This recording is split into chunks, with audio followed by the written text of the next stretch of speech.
રાજદીપભાઈ 10 એકડા આવડી ગયા? હા, માંડ આવડ્યા. માંડ આવડ્યા. તો બહુ મહેનત કરવી પડી હશે ને. ઘરે લખતો તો બેટા? સરસ. જો અહીંયા તને એકડા દેખાય છે, 10 એકડા તો આવડી ગયા. તો સૌથી પહેલા આપણે એકડો પછી બગડો એવા ગોઠવી દે. ચાલો રાજદીપભાઈ જેને કે નહીં આવજો. જો એકડા સીધા રાખો, બધાને દેખાય એવી રીતે. રાજદીપભાઈને દેખાય એમ રાખો. રુદ્ર આમ ફરી જા બેટા. સરસ.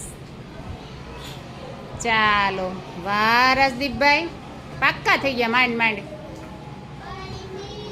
જોવો તો બગડા પછી રાજદીપભાઈ, બગડા પછી આઠડો આવે, જોવો તો. 1 2 એમ બોલતા જાઓ. શિવમ તું રહેવા દે ને, રાજદીપભાઈને ગોતવા દે ને ભાઈ. રાજદીપ બગડા પછી. હા, વેરી ગુડ. પછી જોતું જવાય, ન્યા જોતું જવાય. તગડો આવ્યો, હવે શું આવશે? ઈ નો આવે બેટા. હા, જોવો હજી